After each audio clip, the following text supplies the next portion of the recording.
여호와께서 레아가 사랑받지 못함을 보시고 그의 태를 여셨으나 라헬은 자녀가 없었더라. 레아가 임신하여 아들을 낳고 그 이름을 르우벤이라 하여 이르되 여호와께서 나의 괴로움을 돌보셨으니 이제는 내 남편이 나를 사랑하리로다 하였더라. 그가 다시 임신하여 아들을 낳고 이르되 여호와께서 내가 사랑받지 못함을 들으셨으므로 내게 이 아들도 주셨도다 하고 그의 이름을 시므온이라 하였으며 그가 또 임신하여 아들을 낳고 이르되 내가 그에게 새 아들을 낳았으니 내 남편이 지금부터 나와 연합하리로다 하고 그의 이름을 레위라 하였으며 그가 또 임신하여 아들을 낳고 이르되 내가 이제는 여호와를 찬송하리로다 하고 이로 말미암아 그가 그의 이름을 유다라 하였고 그의 출산이 멈추었더라. 아멘. 네, 우리가 보통 이제 스포츠 경기를 볼 때에 이 두 팀이 경기를 할 때 양쪽 팀을 똑같이, 그러니까 50대 50으로 응원하는 경우는 별로 없습니다.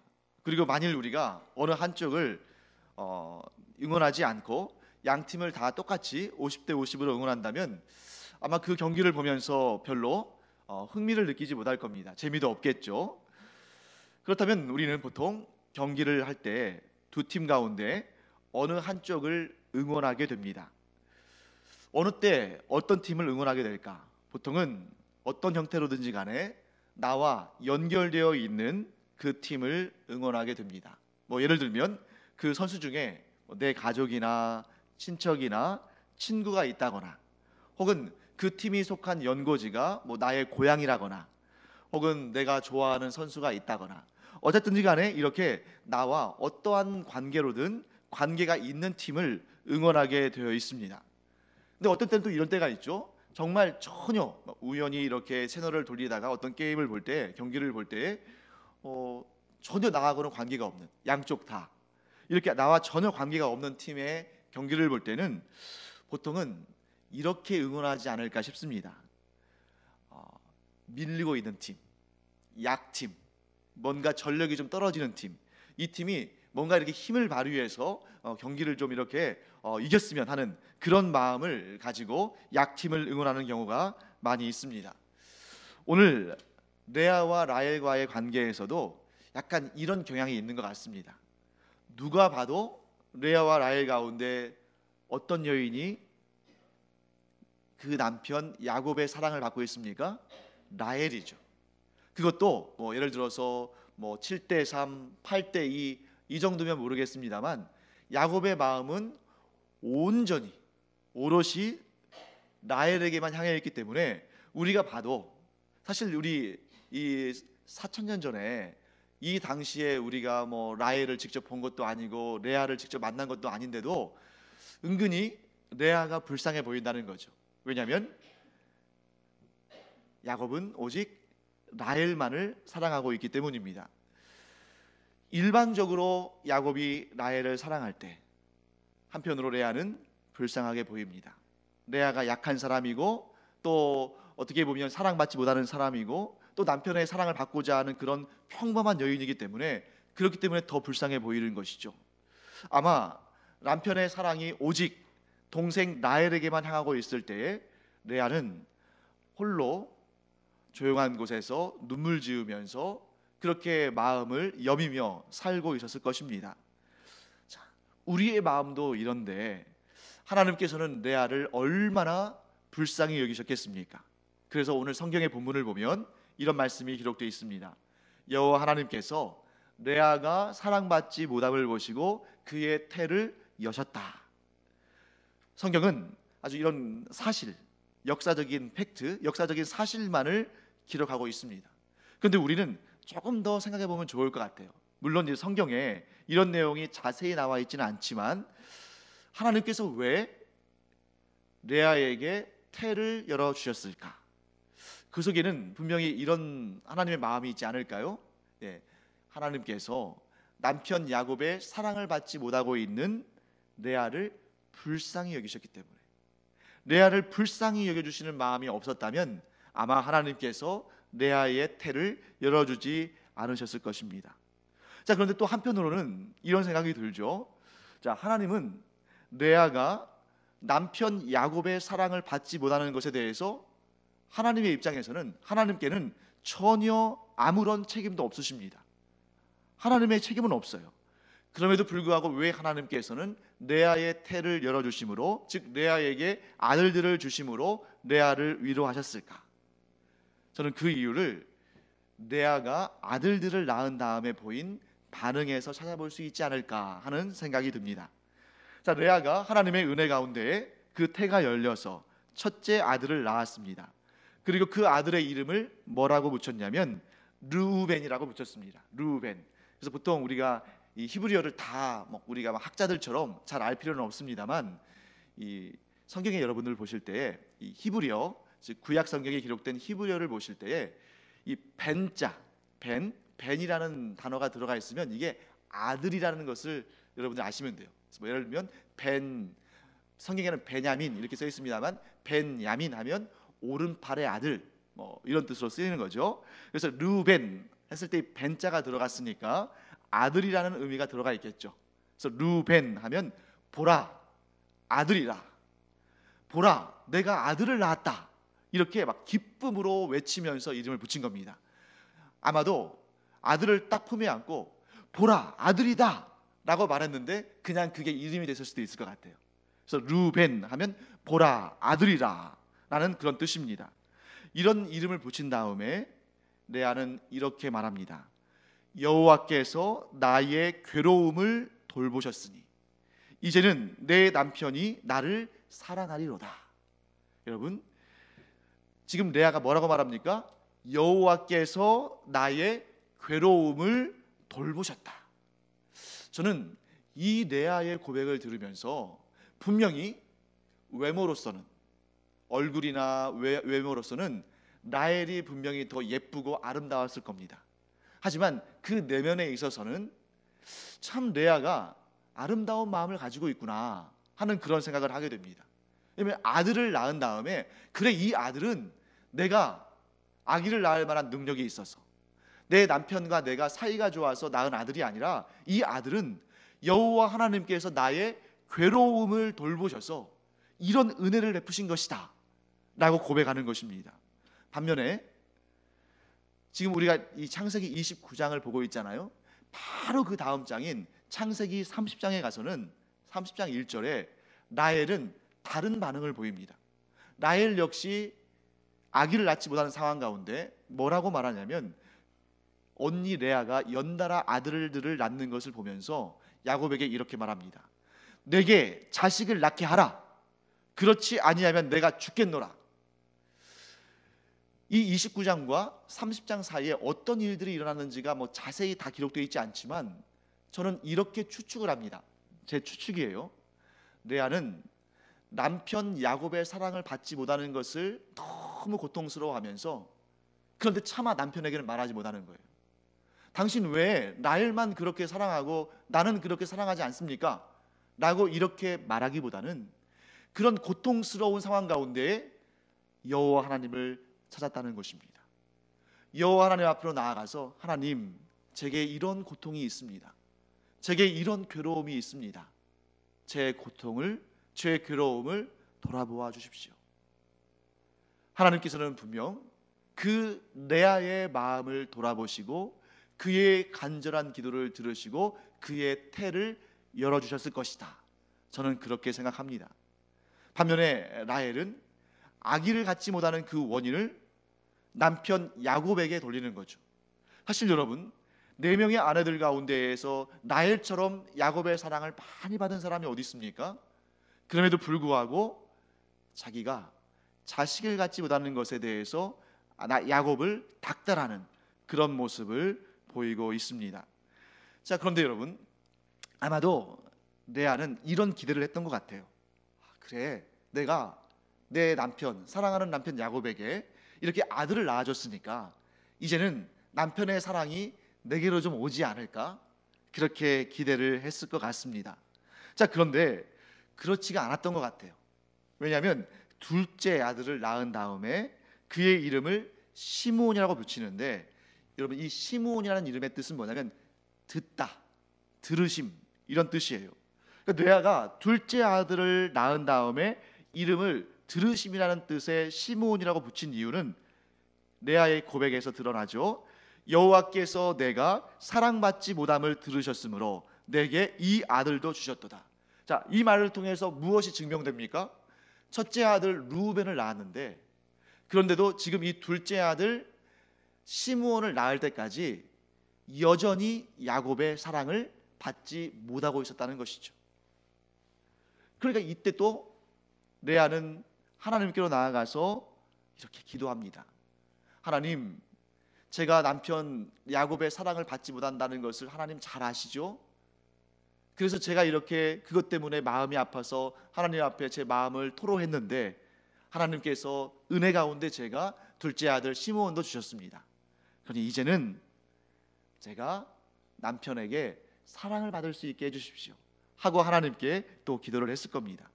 그리고 나서 하나님께서 또 이 레아에게 세 번째 아들을 주셨는데 그 아들의 이름은 레위입니다. 레위라는 이름의 뜻은 연합함이에요. 그 세 번째 아들의 이름을 통해서 우리는 또 뭘 알 수 있습니까? 계속 사랑받지 못했을 뿐만 아니라 이 아들을, 세 번째 아들을 낳기까지 야곱의 마음과 레아의 마음이 연합하지 못했다. 여러분, 육신의 연합함이 없었다는 것이 아니에요. 여러분, 육신의 연합함이 없었다면 어떻게 아들을 셋이나 낳았겠습니까? 그러니까 어떻게 보면 야곱은 육신적으로는 남편의 할 도리를 다 한 거죠. 육신적으로는 연합했으니까. 하지만 정작 레아가 간절히 바란 마음의 연합함은 없었던 것입니다. 그러니 여러분, 아들을 하나, 둘, 셋 낳으면서 내 남편의 마음이 내게로 돌아오기를, 내 남편의 사랑이 나를 찾아주기를, 내 남편과 마음이 연합하기를 간절히 구했지만 번번이 그런 일은 일어나지 않았습니다. 그리고 마지막으로 그는 네 번째 아들을 낳습니다. 물론 후에 두 명의 아들을 더 낳기 때문에 레아는 12명의 아들들 가운데, 야곱의 12명의 아들들 가운데 절반인 6명을 낳습니다. 하지만 이제 4명 연달아 낳는 아들 중에는 지금 네 번째 마지막으로 레위를 낳는데 유다를 낳는데 네 번째 아들 유다의 이름의 뜻은 찬송함이에요. 그리고 이 아들을 낳은 다음에 레아는 내가 이제는 여호와를 찬송하리로다라고 말합니다. 레아는 남편 야곱의 마음에 들려고 또 남편 야곱의 마음을 얻으려고 무척 애를 썼습니다. 사실 제가 이 레아를 쭉 이 말씀을 좀 이렇게 준비하면서 레아를 살펴보면서 어떤 생각이 들었냐면, 레아와 야곱이, 즉 야곱은 지금 레아를 사랑하지 않고 라헬을 사랑합니다만 은근히 야곱과 레아와 야곱이 닮은 점이 많은 것 같아요. 왜 그러냐면, 자, 야곱의 결혼식 날로 한번 가보겠습니다. 첫 번째 결혼식입니다. 야곱은 라헬에게 첫눈에 반했죠. 그래서 라헬을 얻기 위해서 외삼촌 라반의 집에서 7년을 일했습니다. 그 7년을 그냥 며칠에 불과한 것처럼 여길 정도로 열심히 일했고 라헬을 사랑했습니다. 그런데 정말 그토록 기다리던 라헬과의 결혼식 날, 그 다음 날 날이 밝고 눈을 떠보니까 자기 옆에 누워있는 여인은 라헬이 아니라 누구였어요? 레아였습니다. 자, 그러면 이제 여러분 레아의 이야기를 한번 해볼까요? 자, 야곱이 레아를 사랑한 것이 아니라 라헬을 사랑한다는 것은 누구나 다 아는 이야기죠. 왜냐하면 지금 무려 7년이라는 시간이 지났어요. 야곱이 라헬을 얻기 위해서 내가 7년을 일하겠다라고 약속한 다음에 7년 동안이나 일을 했습니다. 그 7년 동안 누구도 이의를 제기하지 않았을 거예요. 야곱은 누구를 얻기 위해서 7년간 일하고 있다고요? 라헬을. 이 사실을 레아가 몰랐을까요? 레아도 분명히 알고 있습니다. 너무나 자세히 알고 있죠. 물론 라반이 얘기하는 것처럼 우리 이 문화적인 풍토에서는, 우리의 이런 풍속에서는 동생을 언니보다 먼저 보내는 법이 없다, 뭐 이렇게 얘기했습니다만, 그렇다고 해서 야곱이 라헬을 사랑하고 라헬과 결혼하기를 원한다는 것을, 그런 사실이 없어지는 것이 아니죠.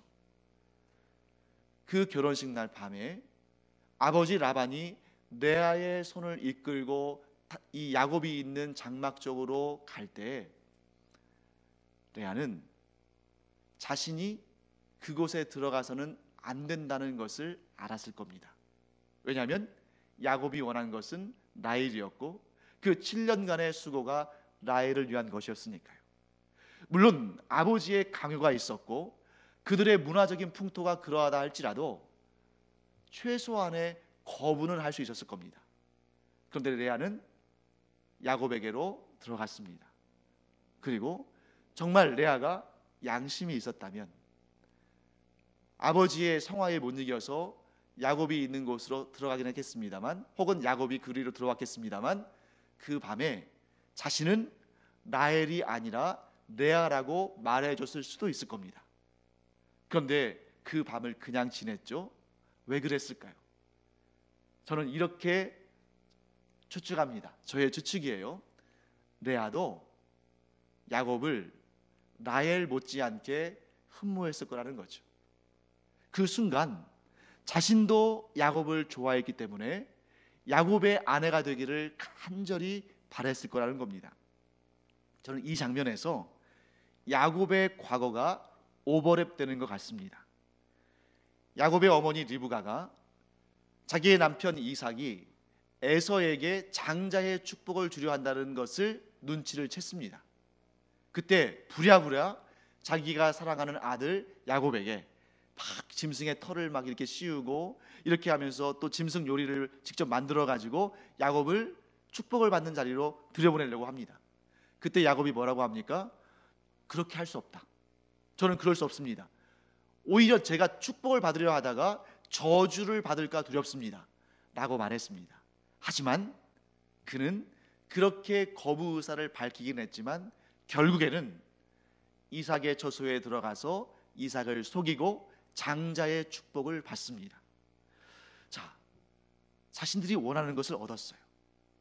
너무 유사하지 않습니까? 하지만 야곱은 그로 말미암아 형 에서에게 쫓겨서 외삼촌 라반의 집으로 도망을 치고 거기에서 고생을 합니다. 속임도 당합니다. 레아는 또 어떻습니까? 자기도 야곱을 연모했기 때문에 그날 밤에 야곱과 함께 동침했지만 그로 말미암아 평생을 고통을 당했습니다. 어떤 고통이에요? 자기가 사랑하는 남편이 자신을 사랑하지 않는 남편 곁에서 그렇게 가슴을 저미며 살아야 되는 그러한 고통을 누리게 됐습니다. 정말 뼈아픈 고통이죠. 그런데 이 야곱과 레아에게는 또 다른 공통점이 있습니다. 여러분, 야곱이 에서의 칼을 피해서 도망칠 때 그가 너무너무 두렵고 너무너무 고통스럽고 너무너무 무서운 그 길 어디에선가 잠을 자게 됐습니다. 그때에 하나님께서 그 꿈속에서 환상을 보여주시는데 하늘에까지 닿은 사닥다리를 보여주시면서 그 사닥다리 위로 천사들이 오고 가는 것을 보여주시면서 하나님께서 그곳에서 야곱에게 나타나셨습니다. 그리고 야곱에게 네가 어디를 가든지 내가 너와 동행하고 너를 지켜주고 너를 보호하고 이 길로 다시 안전하게 돌아오게 하시겠다고 약속하셨습니다. 바로 그 고통스러운 길, 그 두렵고 그 너무나 무서운 그곳에서 하나님께서 야곱을 만나주셨고 야곱은 그곳을 뭐라고 말했습니까? 베델, 하나님의 집이라고 이름을 붙이고 그곳에 단을 쌓고 하나님께 경배를 드렸습니다. 야곱이 가장 두려운 그 순간, 야곱이 가장 고통스러운 그 순간, 야곱이 모든 것을 다 잃어버린 그 순간 하나님은 베델에서 야곱을 만나 주셨습니다. 레아 역시 마찬가지입니다. 레아가 너무 괴롭고 남편의 사랑을 받지 못해서 하나님 앞에 그 괴로움을 토로했을 때에 하나님께서 아들들을 주셨어요. 아들을 셋을 갖기까지 여전히 레아는 그 마음속에 미련이 남아 있었습니다. 그래, 이 아들을 낳았으니까 남편이 이제 나를 돌아볼 거야. 내게로 돌아올 거야. 또 이 아들을 또 한 번 낳았으니까 남편의 사랑이 이제 나를 향할 거야. 그래, 아들을 셋이나 낳았으니까 이제 남편 야곱과 내가 마음이 연합할 수 있겠지. 그런데 그런 일은 일어나지 않았습니다. 너무 고통스러웠을 겁니다. 그 절망의 순간에 하나님께서 네 번째 아들 레위를 주셨는데, 그때 레아는 이렇게 외쳤습니다. 내가 이제는 여호와를 찬송하리로다. 사랑하는 성도 여러분, 레아는 자신을 사랑하지 않는 남편 야곱으로 인해서 늘 슬픔으로 가득 차 있었지만, 하나님께서 그 모습을 보시고 불쌍히 여기셔서 그 태를 열어주시고 아들들을 낳게 하시는 것을 경험했습니다.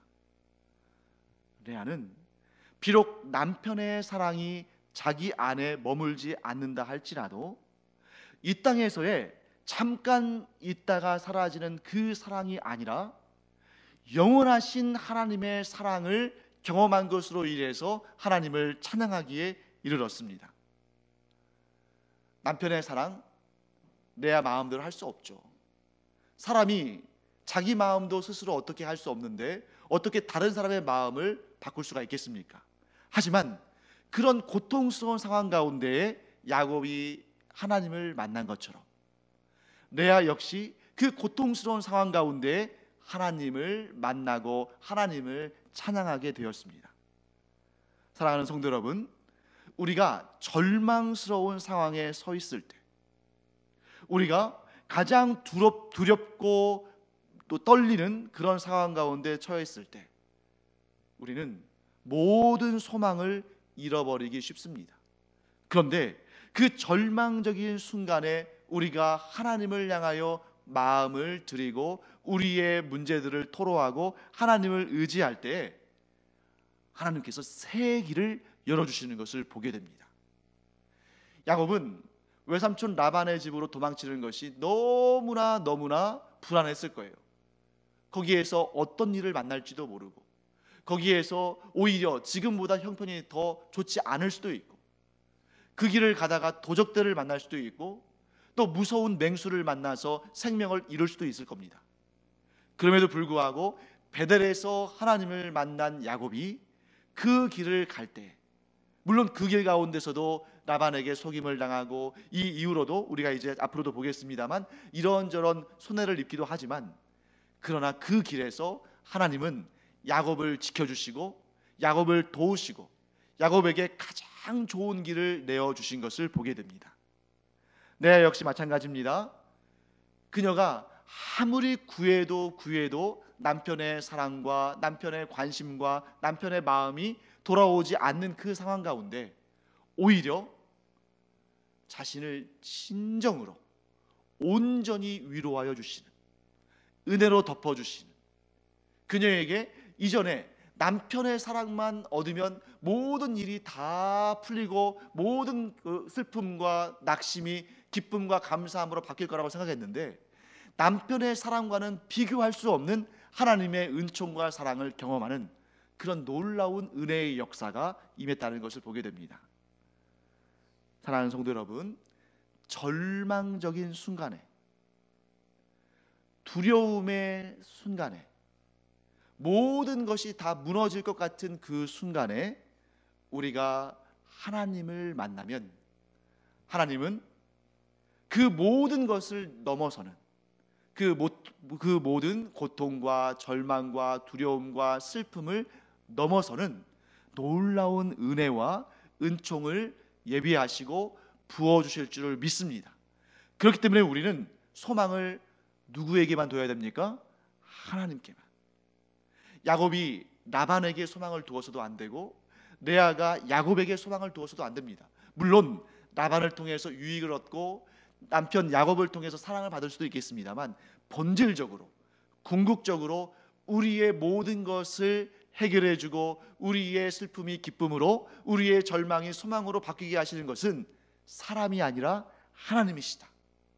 하나님을 의지하고 하나님을 바랄 때에 하나님을 찬양하게 하시는, 기쁨으로 노래하게 하시고 기쁨으로 춤추게 하시는 하나님을 그곳에서 만나게 될 줄 믿습니다. 그래서 우리가 기도할 때에도 정말 절망적인 그 순간에도 하나님을 향하면 하나님께서 더 나은 길, 아니 가장 좋은 길로 인도하시며 새 소망을 품게 하시고 놀라운 은혜와 복을 부어주시는, 우리는 이것에서만 모든 것을 찾지만 하나님은 그곳에 머물러 있지 아니하시고 우리에게 더 넓고 더 높고 더 풍성한 은혜를 준비하고 계신다. 이 믿음을 가지고 하나님을 의지하며 나아가는 우리가 되기를 간절히 축원합니다.